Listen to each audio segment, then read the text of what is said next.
नमस्कार सांग मैंने आज आप नुआ ब्लॉग को स्वागत। आज मुझे गोटे फार्म विषय देखेबी जोटा कि बहुत लाभदायक फार्म ताहूँ आमर छेली फार्म। आसन देखा छेली केमती पालन करा जाए एवं तांकर दिन जाकर केमी लालन पालन करा जाए एवं से केते प्रोडक्शन आसे लाभ केमिति कौन हुए ये सब विषय रे आज आम जड़े छेली चाषी सब कुछ जाना। एबे आसतु देखा सब विषय रे। आज्ञा नमस्कार आम चैनल को आपन को स्वागत। आपण तो प्राय बहुत गुड़े छेली रखिंट माने घर तो बेसी बड़ बड़ नहीं बेसी छोट छोट घर अच्छी तो आप प्राय छोट घरे प्राय कहते 60+ छेली अच्छा आपणकर आउ कौटी छेली अच्छा कहते तो आप मौसी कहते अच्छा सेपटे आहरी 100 छेली अच्छा तो मत टे कहतु आपण केते वर्ष ला ये सब छेली रखिंट या केमती कौन लालन पालन करूँ खाया पिया केमती कौन दौरान आप प्रथम केते छेली रखी यार प्रोडक्शन केमती ये विषय टे आम दर्शक बंधु को टे भलसे कहतु। नमस्कार मु आज्ञा पात्र राणा आज को प्राय 5 वर्ष हम मु छेली फार्म करी आसुछि। मु प्रथम 2020 मसीह गोटे अंडीरा छेली और 4टी माई छेली आनिकी रखी।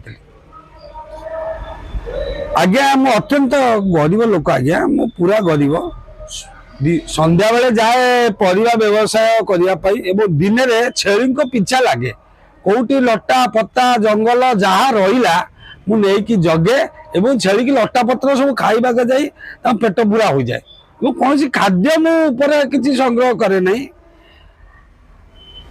नहीं मुझे 5टी छेली 25 मसीहा है 2020 रु 2025 5 वर्ष भितर 26 चलला 70टी छेली कर सारे। धन्यवाद आज्ञा आपण आमको छेली विषय किसी कहते मत कहे कि छेली आप तो प्रथम कहते आपंकर 4टी छेली थे माई एत छेली हेले केमती 70 छेली हेले केमती विषय रे टिके आम दर्शक बंधु को कह आप तो कहते छेली किणी ना ना तो किणी ना जदि एत छेली केमती हेले टिके आम दर्शक को बुझातु।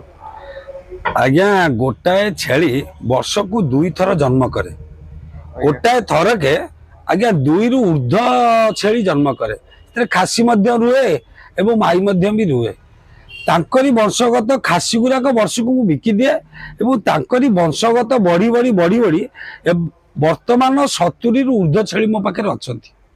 आज्ञा बुझीपार कह कथा जो छेली जन्म कले तादेह खासी केतरा रहिले माई केतरा रहिले से जो माई बड़ होइकी से माने भी छुआ कले से आपन 70 छेली हेई परछंती हो।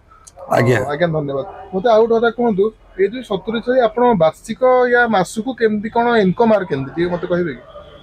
आज्ञा गोटाए छेली रु प्राय मु वर्ष सारा परिश्रम करे एवं खासी बिके 3 रु 4 लाख टंका खासी बिके माने टोटल ए जो छेली वर्षक भितर मु 3 रु 4 लाख टंका अवश्य एका बेले बिके नहीं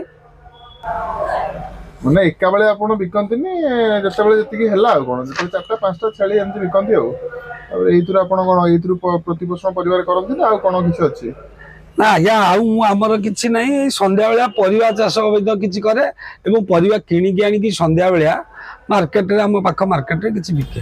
धन्यवाद नाना आपण संक्षेप हो आम चाषी बंधु मान आपण बहुत कथा बुझे पारे मु एतिकी बुझी पारे कि जहाँ छोटू आपण बड़ होती मु चाषी कह चाहे आप अल्प हो अल्प रु अधिक करंतु। ओके धन्यवाद।